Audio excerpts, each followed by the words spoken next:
Good morning. আজ একটা healthy breakfast বানাবো। হেলদি ব্রেকফাস্ট বলতে যারা ওয়েট লস করতে চাইছো তাদের জন্য খুব ভালো। আর আমি এটা বেশ কয়েকদিন ধরে খাচ্ছি, শুরু করেছি। তো আজকে আমার এগুলো জিনিসগুলো শেষ হয়ে গেছিলো, আবার কালকে নিয়ে এসেছি। তো আজকে বানাবো। জিনিসটা খুব হেলদি অ্যান্ড টেস্টি আর খুব ভালো খেতে। কিন্তু এটার মধ্যে আমি দুধ দেবো না, আমি গরম জল দিয়ে খাবো, কারণ আমার দুধ খাওয়া বারণ। আমি দুধ খেতে পারি না, গ্যাস হয়ে যায়। তোমরা চাইলে দুধ অ্যাড করতে পারো। তো চলো জিনিসটা আমি বানিয়ে ফেলি। কি জিনিসটা? এটা একটা ওটসের পুডিং। তো চলো চটপট রেডি করে ফেলি। নিচ্ছি রোলেড ওটসটা।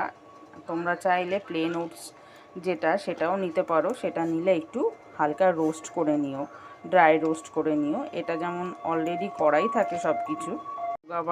যোগা বারেরটা নিয়েছি আমি। বড় টেবিল চামচের 4 চামচের মতন ওটস নিয়ে নেব।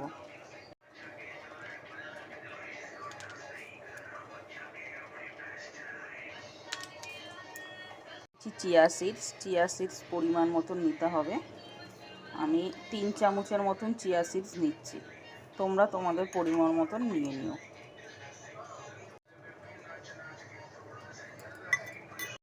এটা হচ্ছে টাটা সোলফুলের মাল্টেস মুসলি। এটার মধ্যে যেহেতু সব ধরনের সিডসগুলো থাকে ওই জন্য আমি এটা নিচ্ছি। নাহলে তোমরা শুধু সিডসগুলোও নিতে পারো, তার সঙ্গে একটু ড্রাই ফ্রুটস নিয়ে নেও। আর যে যেরকম ফল খেতে চাও ফলের কুচি নিয়ে নিলেও ভালো লাগে টেস্টটা।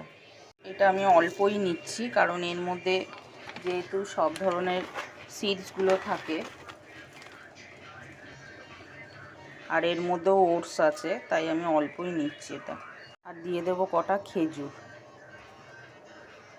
পুরোপুরি দেখো রেডি করা, দানা ঠানা ছাড়িয়ে একদম সুন্দর করে রেডি করে রাখা। তো এখান থেকে আমি 2-3টে খেজুর নিয়ে নেব।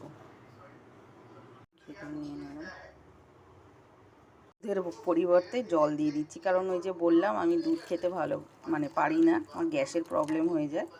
ওই জন্য আমি গরম জল দিয়ে দিলাম। তোমরা চাইলে দুধ দিয়ে দিতে পারো, দুধ দিয়ে খেতে পারো। এরকমভাবে একসঙ্গে সব মিশিয়ে তোমরা না চাইলে এর মধ্যে pumpkin seed, sunflower seed, flakes seed আলাদা করে দিতে পারো। এই 3টে সিড কিন্তু চুলের জন্য খুব ভালো আর স্কিনের জন্য খুব ভালো। আর ড্রাই ফ্রুটসের মধ্যে তোমরা চাইলে তোমাদের পছন্দ মতন ড্রাই ফ্রুটস অ্যাড করতে পারো। আর এটার মেন পার্ট হচ্ছে খাওয়ার আগের দিন রাত্রে যদি ভিজিয়ে ফ্রিজে রেখে দেওয়া হয়, তাহলে খাওয়ার 2 ঘন্টা আগে বের করে রাখলে নর্মাল টেম্পারেচারে চলে আসবে, তখন তোমরা এটা খেতে পারো। এর সাথে তোমাদের পছন্দ মতন ফল মিশিয়ে খেতে পারো। আর যাদের হাতে সময় থাকে না তারা খাওয়ার 2 ঘন্টা আগেও করে রাখলে হয়।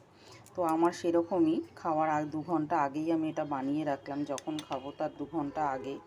তো এইভাবে এটাকে ভিজিয়ে রেখে দিলাম। এটা ভিজুক, যখন খাবো তখন আবার দেখা হচ্ছে।